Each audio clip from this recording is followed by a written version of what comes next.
क्या आपने कभी गौर किया है कि जिस चीज को पाकर आपको लगा था कि अब सब ठीक हो जाएगा, अब मन शांत हो जाएगा, वही खुशी कुछ ही समय बाद फीकी पड़ जाती है और फिर वही मन किसी और चीज के पीछे भागने लगता है और ये सिलसिला कभी खत्म नहीं होता, जैसे कोई अंत ही ना हो।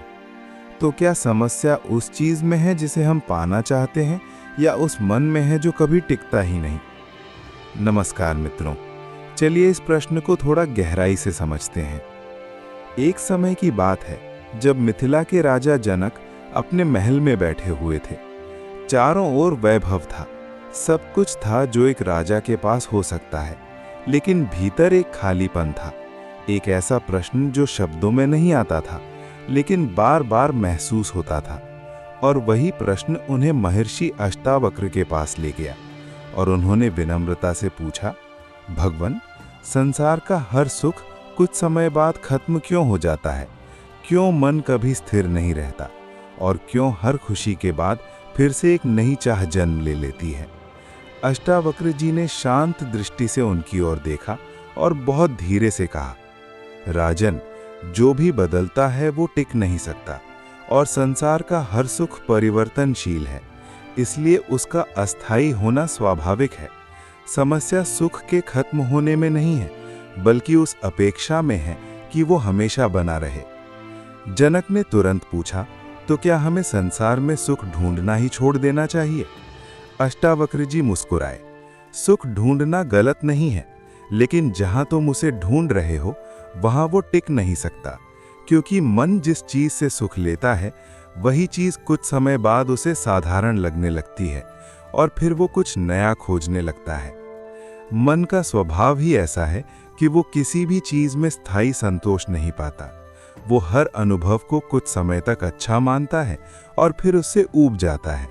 इसलिए हम बार बार ये सोचते हैं कि शायद अगली चीज हमें स्थायी सुख दे देगी, लेकिन ये केवल मन का खेल है, क्योंकि समस्या वस्तु में नहीं है बल्कि उस चाह में है जो कभी समाप्त नहीं होती। और जब तक ये चाह चलती रहती है तब तक सुख क्षणिक ही रहेगा। और यही वो बिंदु है जहां व्यक्ति पहली बार ये देखना शुरू करता है कि समस्या वस्तु में नहीं है बल्कि मन की प्रवृत्ति में है, क्योंकि मन की प्रकृति ही ऐसी है कि वो किसी भी चीज में अधिक समय तक नहीं टिक सकता। वो हर अनुभव को कुछ समय तक जीता है और फिर उससे ऊब जाता है, और यही ऊब उसे नई इच्छाओं की ओर धकेल देती है और ये चक्र लगातार चलता रहता है। इच्छा, प्राप्ति, क्षणिक सुख, फिर ऊब, फिर नई इच्छा, और इसी चक्र में पूरा जीवन बीत जाता है और व्यक्ति ये समझ ही नहीं पाता कि वो जिस सुख को खोज रहा है वो दरअसल इस चक्र के बाहर है, न कि इसके भीतर। फिर जनक ने थोड़ा रुककर पूछा, भगवान, अगर मन ही ऐसा है तो फिर शांति कहाँ मिलेगी? अष्टावक्र जी ने उत्तर दिया, जहां मन नहीं पहुंचता। ये उत्तर सुनकर जैसे एक गहरी खामोशी छा गई, क्योंकि अब तक जो भी खोज थी वो मन के माध्यम से ही थी, और अब पहली बार ये संकेत मिला कि शायद जिस शांति की तलाश है वो मन के परे है। धीरे धीरे अष्टावक्र जी आगे कहते हैं, राजन, तुम ये देखो कि सुख आता है और चला जाता है, दुख आता है और चला जाता है, लेकिन जो ये सब देख रहा है वो न आता है न जाता है, और वही तुम्हारा वास्तविक स्वरूप है।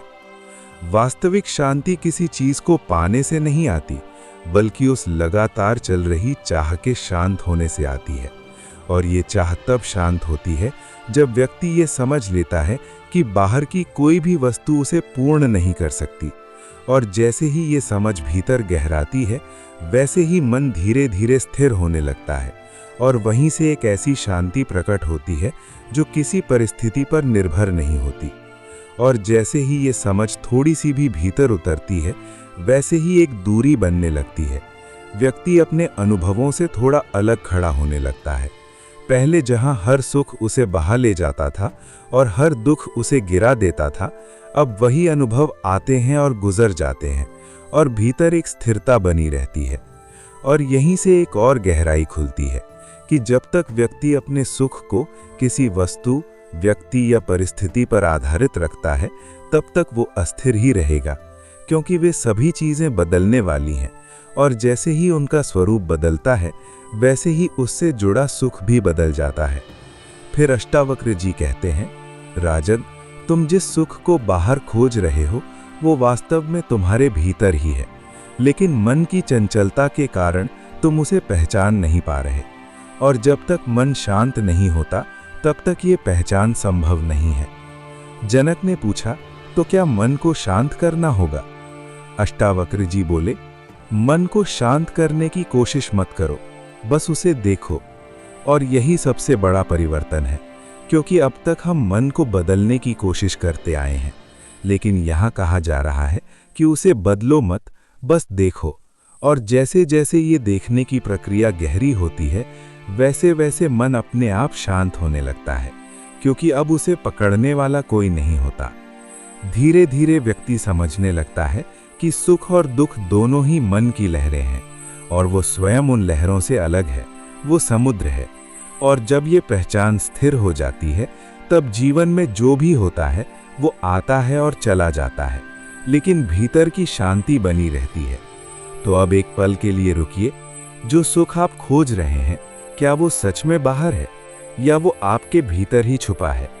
जब अगली बार सुख आए तो उसे पकड़ने की कोशिश मत करना, और जब दुख आए तो उससे भागना मत, बस एक बार उसे देखना। शायद यहीं से सब बदलना शुरू हो जाए। मित्रों, अगर ये वीडियो आपको अच्छा लगा हो तो लाइक करें, चैनल को सब्सक्राइब करें और इस आध्यात्मिक यात्रा में हमारे साथ जुड़े रहें। धन्यवाद। नमस्कार। राधे राधे।